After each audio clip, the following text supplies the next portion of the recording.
Welcome back to ShibuyaTyson.com, where the music at.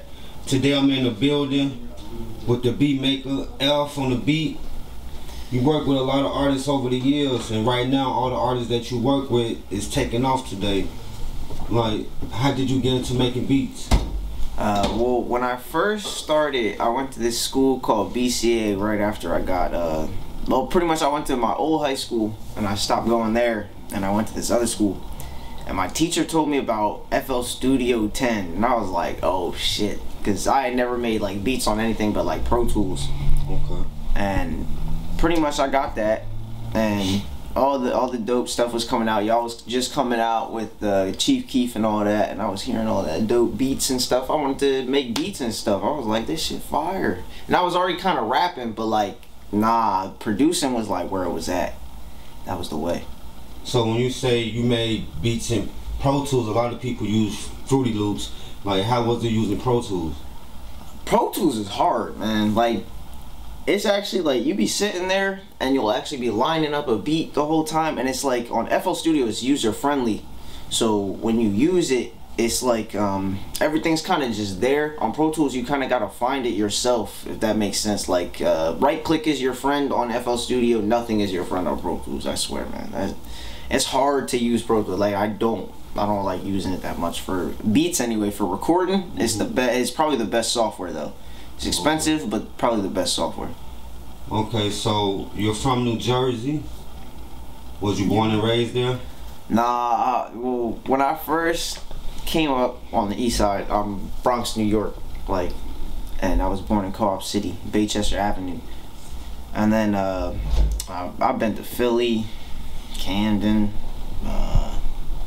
yeah, but that's about it. And then I live in a town called Evesham or Marlton right now in New Jersey. It's pretty dope. I can't lie, it's pretty dope. So how's life in New Jersey? Like, how was your childhood growing up? You know what?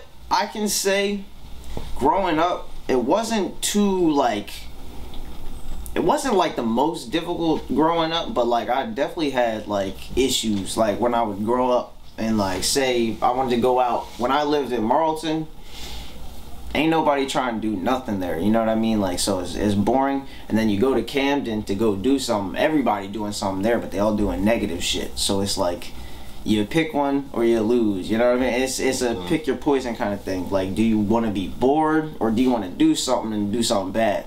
So it's like sometimes it just be like that. So you mentioned like it's kind of boring out there, so like how's the music culture out there? To say the least, I'd say Camden has some of the best music right now in the sense of New Jersey.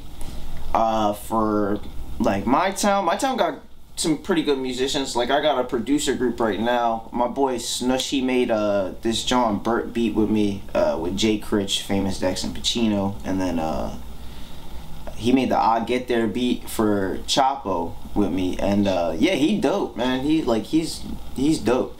And then I got some people in Philly too that are pretty close, like they right across the bridge. So it's like, it's basically New Jersey movement, but like even in Philly kinda, cause I knew them from back then and stuff. Like they hang out with me in Camden and shit. How do you feel about Fatty Wap's success being from Jersey? Fatty Wap, man, I'm glad he's making songs again. Actually, he just made another song, and it was good. Like, he's back. Like, I fuck with that. I always like seeing Jersey succeed, man. Like, nobody understands that. That is key for your state to like come up. That's like key. I would say anyway. That, yeah, I feel like that's key. Okay. So like being from Jersey and see him rise to fame, like how did that affect the culture in Jersey? When Fatty Wap came up, I remember, what year was it? What year did Trap Queen come out? That was like 2015, 2016? Yeah, it was some years back. Yeah, like when that came out, man, everybody was bumping that shit, man. We were all playing that shit in the car, walking, everywhere, man. We would be playing that shit everywhere. That was like, I don't know, it just gave hope to New Jersey. Like, nobody really had hope out there, and then all of a sudden Fatty Wap came out and everybody was like, damn, I could do this shit. Now we got Mir Fontaine, fucking, he just made a song with Fatty Wap. Fucking Mike Zombie came up even more so after that because he wanted to work harder. Like, that's my boy. That motherfucker, he be working so hard, but like, New Jersey is hard to work because nobody really wants you to like to succeed in New Jersey like that. Like, it's a rare thing, even though it's a really compact state. It's pretty rare for like people to actually like want people to succeed there. So who are some like producers that influenced you growing up? Clams Casino, man, because he's from Jersey too. He's so dope. And then Keyboard Kid, DjKenn, of course. Young Chop, definitely influenced a lot. You know, Paris Beuller. I heard the "This Ain't What You Want." Oh my god, man, that song and that beat. I was like, dude, that's the way to have a song drop. Like, and it just came out of nowhere. Like, it was just like, I don't know. I heard of Dirk for a while, but when he just dropped that was different. Like, I had never heard a beat like that, and it wasn't like a Young Chop beat.